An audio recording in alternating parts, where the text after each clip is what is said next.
Welcome to another episode of Kurdistan This Week, where we bring you the latest in the Kurdistan region from NRT Studios in Sulaimani.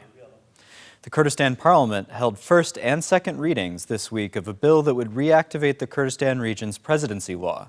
The legislation was jointly submitted by the Kurdistan Democratic Party, the Goran movement, and the reserved minority representatives. The first reading on Saturday was marred by a boycott by the Patriotic Union of Kurdistan and walkouts by the New Generation movement, the Kurdistan Islamic Group, and the Kurdistan Islamic Union.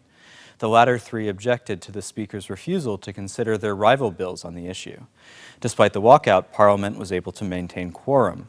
All the parties were present for a 4-hour debate during the second reading of the legislation on Wednesday evening. The bill will now come up for a vote in the near future, but the Speaker's office has not yet scheduled a vote. The legislation did not directly address what powers the President will ultimately wield, but KDP MPs insisted that because the amending legislation did not address the question, the powers would be the same as those as former President Masoud Barzani before he resigned. The KDP has nominated Masoud's nephew and current KRG Prime Minister Nechervan Barzani as its nominee for the presidency. On Wednesday, the KDP and the PUK announced that they had reached an agreement to form the new cabinet of the Kurdistan Regional Government. Earlier, the KDP had warned that they were prepared to move forward without the PUK. According to reports, KDP leader Masoud Barzani spoke with PUK First Deputy Secretary General Korsat Rasul by phone, which led to the breakthrough. Few details were released by the parties, but it is believed that the issue that was resolved related to what ministerial positions the PUK would hold. Other issues, such as Kirkuk and relations with Baghdad, were dealt with during a round of talks that concluded last month. A committee has been formed to finalize matters, and a formal announcement is expected soon. Heavy rains continued throughout the Kurdistan region last week, causing localized flooding that damaged homes, infrastructure, and property. The reservoir behind Dukan Dam reached capacity, and water began pouring down the Bellmouth spillway for the first time since 1988. Darbandi Khan Reservoir was also nearing capacity. The Garmyan area has been especially hard hit by flooding.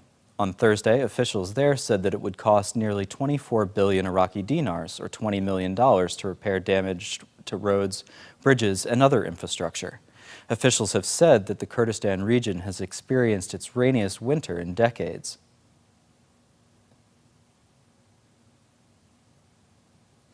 On Thursday, security forces detained the mastermind of the group that briefly made off with nearly $1 million in cash last month after holding up a vehicle carrying the salaries of Shar Hospital employees. The suspect was arrested in Kirkuk Governorate, according to reports. Those reports also indicated that he had a serious criminal record, having been sentenced to life in prison for murder, but was released on a public pardon. On March 12th, several armed men hijacked a vehicle in Sulaimani that was carrying more than 1 billion Iraqi dinars, or $840,000 in cash, to pay the salaries of the hospital's employees. The security forces recovered the cash and arrested 7 suspects the following day.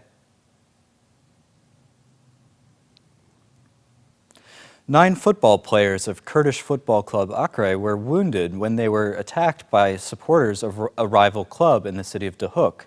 Following the final whistle of a 1-0 home victory for Duhok SC over Akre SC in the Kurdistan Premier League on Wednesday evening, supporters of the home club attacked the visiting players, according to NRT digital media reporter Shirkan Zabari. Akre players told NRT Digital Media that the security forces who were at the game to ensure the safety of players and spectators also joined in the violence. The Duhok fans also attacked the Akre team bus, breaking a window, according to the team.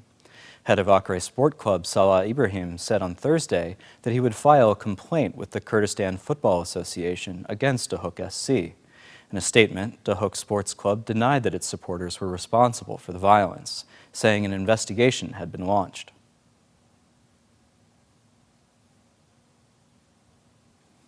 Finally, a specialized cancer hospital in the Kurdistan region's city of Sulaimani is facing a critical shortage of medicines, according to an official. Tawan Talabani, a clinical pharmacist at Hiwa Cancer Hospital, wrote on Facebook on Monday that the hospital currently lacks more than 80 types of medicine used to treat patients diagnosed with cancer. If patients do not receive the medicine that they need, their cancer may progress, he added. Sulaimani said that the authorities had not bought any medicine for cancer patients at the hospital so far in 2019, which he characterized as reckless. This is not the first time that the hospital has had trouble supplying medicine to patients in the last year. In September 2018, Hiwa Hospital said that it was facing a medicine shortage, and families said that they could not buy the medicine themselves because of the expense.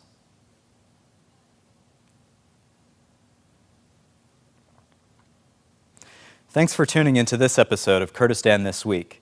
If you'd like more information on these stories and others, check out our website, nrttv.com/en, and be sure to like us on Facebook and follow us on Twitter.